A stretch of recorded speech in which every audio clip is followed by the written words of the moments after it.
White House taking a victory lap over new border numbers. Never mind that the country is on track for a record-breaking year of illegal immigrant encounters. Those numbers show more than 156,000 of them in January alone. That continues a sharp upward trend over the last 3 years. Total migrant encounters are also soaring at more than 870,000 just since October.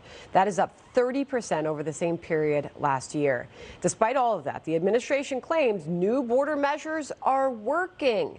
Border Patrol Acting Commissioner Troy Miller says, quote, the January monthly operational update clearly illustrates that new border enforcement measures are working, with the lowest level of Border Patrol encounters between ports of entry since February of 2021. President Biden trying to take credit for something. We've launched a new border plan last month. Unlawful migration from Cuba, Haiti, Nicaragua, and Venezuela has come down. These are long-term development efforts, but we are already seeing encouraging trends. Our root causes strategy and these investments represent a long-term development effort, but we are already beginning to see positive trends. Kamala Harris also saying her work as border czar is addressing the root causes of illegal immigration. Critics and even some Democrats have said she's been essentially absent on the issue. Lauren Wright, Princeton University political scientist, and Leslie Marshall is here, Fox News contributor. Wonderful to see both you ladies. Welcome. Good morning. All right, hey, Leslie, thanks, Sandra. I'm going to start out with you first. Because is this administration really in the position to pat themselves on the back for what they say is working at the southern border, considering those record border encounters?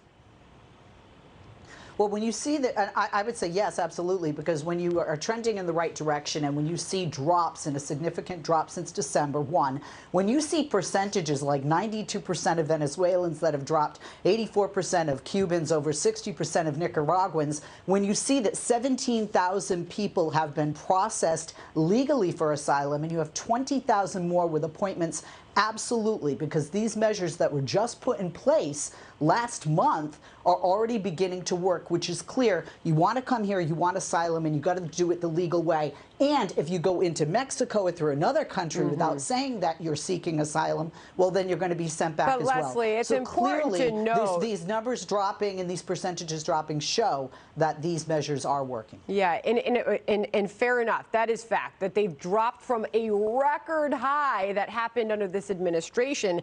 I think that point has to be made, Lauren. Well, they're up 30% year over year, and let's look at the big picture, which is that the majority of Americans disagree with Biden's handling of the border, and they also think Republicans are better equipped to deal with this issue. Just last month, only 13% of Americans, when Biden announced these new policies, thought that the situation on the border had improved under him. And so I agree with Leslie on the short-term improvements, but the big picture is Biden campaigned and won in 2020 on a message of a fairer and more humane approach to the border. But what did the administration do? They've been fighting tooth and nail to implement or even extend Trump-era policies like Title 42, expedited expulsions under Title 8, and the parole program that Leslie just mentioned.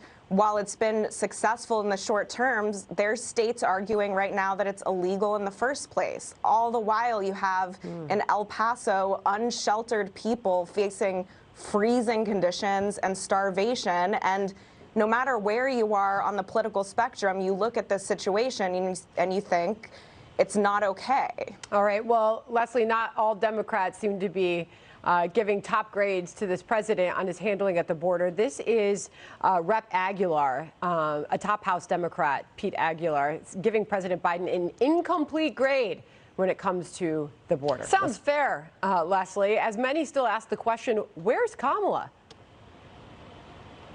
Well, a few things there. I would agree that it is incomplete, and it doesn't matter if it's a Democrat or Republican. Immigration is going to remain incomplete until Congress, both Democrats and Republicans, work together on a bipartisan level to pass comprehensive immigration reform and get rid of our antiquated asylum laws any administration, Democrat or Republican, can only do so much. One. Two, where's Kamala? Well, the vice president clearly has been working behind the scenes with these programs, implementing these programs, suggesting these programs. She does have a seat at the table, even if we don't see the cameras rolling. But I would say, and I've always maintained, that people do need to see her go down to the border. Yeah. I think that's essential. I said that for the president, which he has since done. And I say that for the vice president. If you have a problem you need to tackle, you need to look at it for yourself firsthand. A news conference here and there, letting people know what she's doing, how it's working, how it's not working.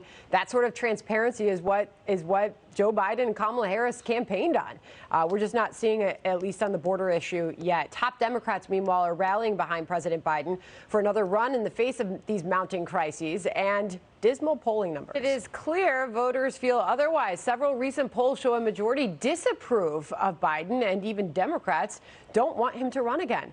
Axios calls it Dems' 2024 disconnect, arguing there's a gaping divide in the Democratic Party between party leaders, lawmakers, donors, consultants, and actual voters who ultimately decide elections.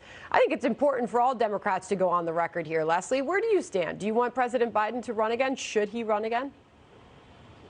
Absolutely. I mean, anyone who has their candidate, Democrat or Republican, go into office doesn't look at and hope for 4 years and a one-term president. I mean, let's be honest. Of course I want him to run. There is a disconnect. Everybody said before the midterms that, there was going to be a tsunami of red, right, and blue, that would be washed out to sea, and that really didn't happen. It's kind of interesting. They called Bill Clinton the Teflon president. I think it's Joe Biden, because he just doesn't look at the polls. He ignores them, and he still succeeds. And I think we need to ignore the polls. If we're going to talk about polls, a majority of Republicans don't want Donald Trump to run. He's going to run. We're a lifetime from the election. And I know my party, if we saw what happened when 15 times Kevin McCarthy tried to become Speaker, I saw that my party finally was united. And I think they will be behind Joe Biden when, not if, he runs again. Lauren?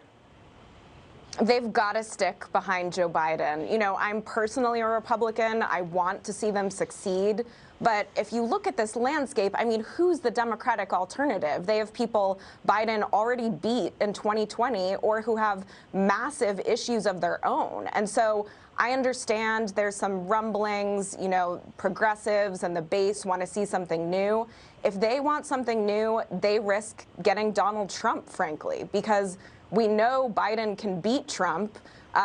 And we don't know, frankly, if any other of these candidates can stand up to him if he's the nominee. And so that's just a tremendous gamble. And so for Democrats' sake, they should rally behind the president and stick with him. All right. Well, we don't know a whole lot about the field yet. We'll see how it develops in the next few weeks and months. Thanks to both of you for joining us. Appreciate it. Thank you. Leslie and Lauren, thank you.